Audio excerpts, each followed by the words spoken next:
I've removed the monitor surrounds, the bezels, and these bottom brackets that have the artwork on it.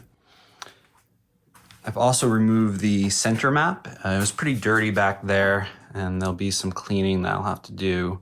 I got most of it off, but still pretty dirty. So behind those, they had put these LCDs and made these bezels for them. So I'll remove those next. You can see the speakers on the sides. I want to remove these top monitor boxes so that I can access the cabinet below and do a little bit of cleaning in there, take out the wire harness, clean that. Yeah, so piece by piece, it's coming along. If you see, they moved the actual mounting bracket back to accommodate for the LCD.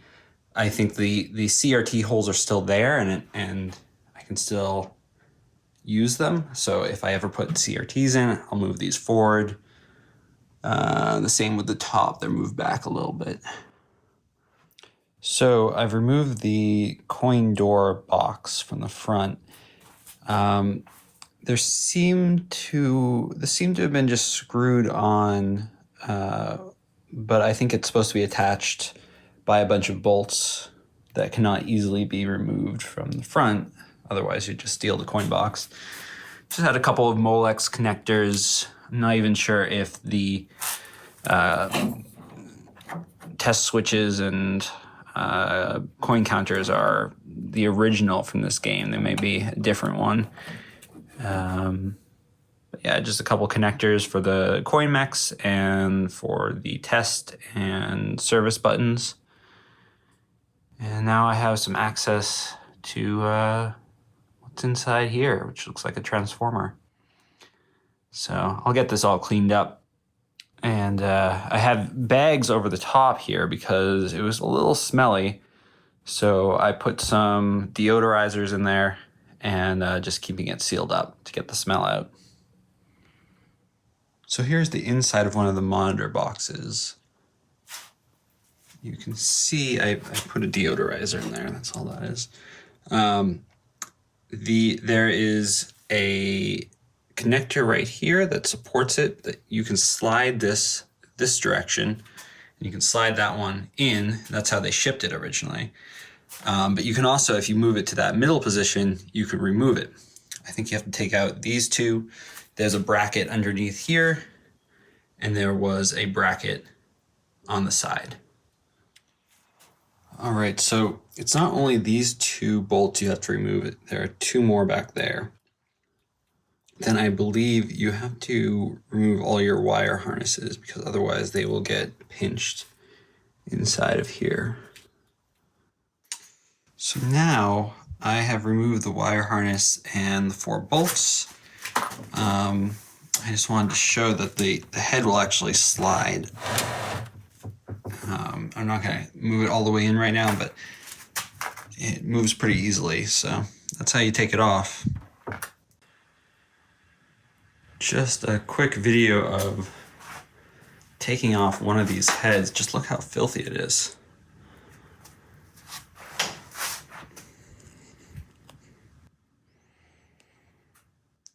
I'll get that cleaned up, get the other head off, start working on this base. So here I have it with both monitor boxes removed. You can see some of the boards. I'm gonna remove the boards and some of the heavy pieces, and then I'll do just a little bit of work on this main pedestal. A view of the back panels.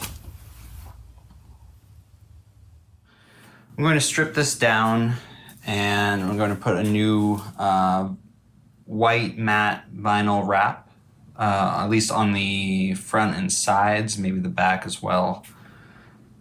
You can see some of the fans there. This is where the PCB goes. And down here is where the power supply and soundboards and a couple other amplifiers are. So I just turned this thing on its side, and look at the mold down here. It's a mess, so I really got to clean that up. So I just sprayed it down with some mildew cleaner from Home Depot, and it worked great. I mean, I haven't even scrubbed it yet. This was just a minute ago. So I might do that again, maybe hit it with some Simple Green after that. So I'm using a heat gun to remove all this old vinyl.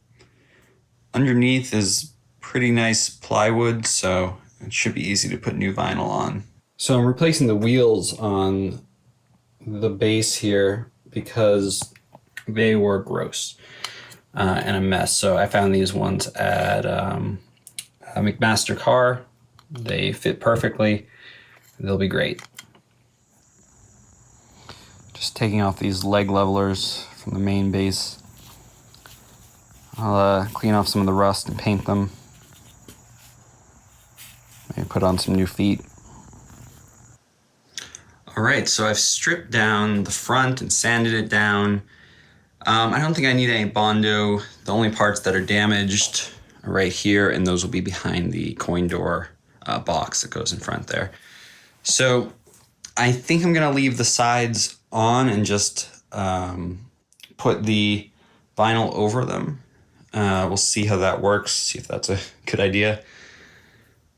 Yeah, so that should be about it for this cabinet. I'll get the vinyl on and cut the holes out. All right, so I wrapped the cabinet in this 2080 vinyl. I cut some of the holes out. It looks great.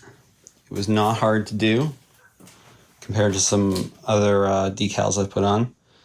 So I did the two sides. I did a piece for each of the sides and one big piece for the front.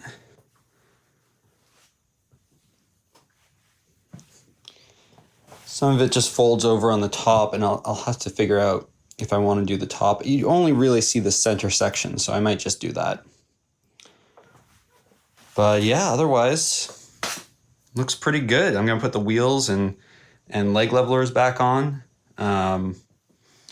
Clean up any more dust that's inside, and I also have to do the doors, but I can do those at any point. I just folded the edges of the vinyl in on the sides of where the doors go. And there's a whole coin door section in the front, so I have to do that as well.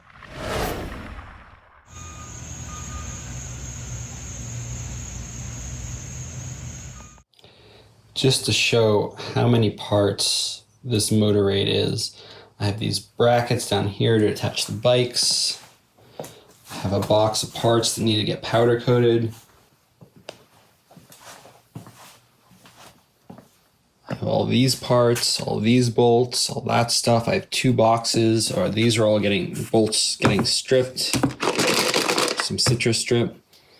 Then I think down here I have two boxes full of parts. I think this whole box is full of handlebar parts. So it just goes on and on. And then not to mention all the, the motorcycle bases, the marquee, motorcycle parts, the PCBs.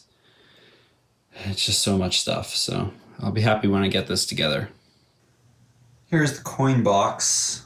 It's upside down here, of course, but looks like someone tried to glue it on at some point. I don't know what happened. They lost the bolts that went in here.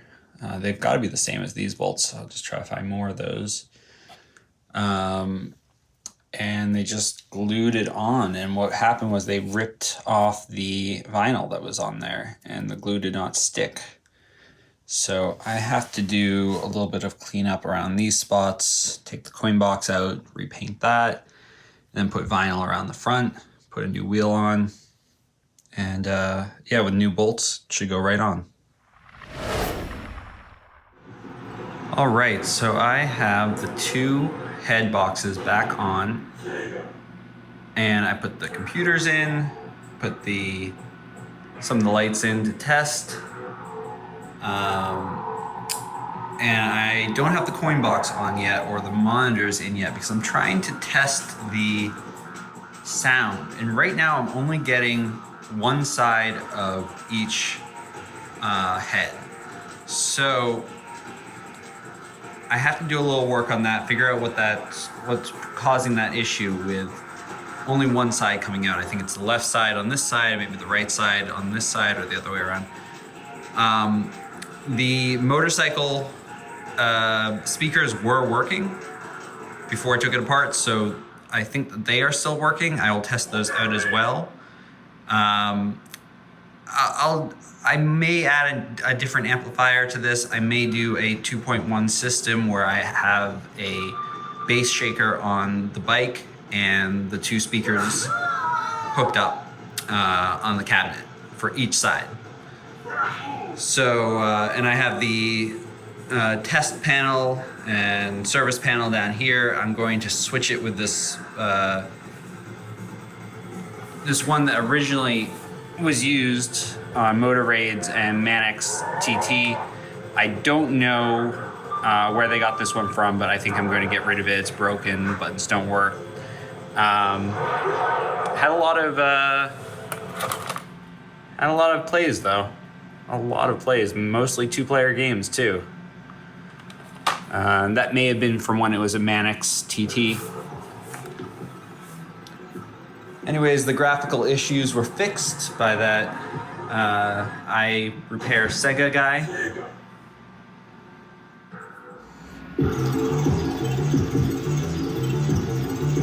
Alright, so here's one more video for part 2. I have the CRTs in.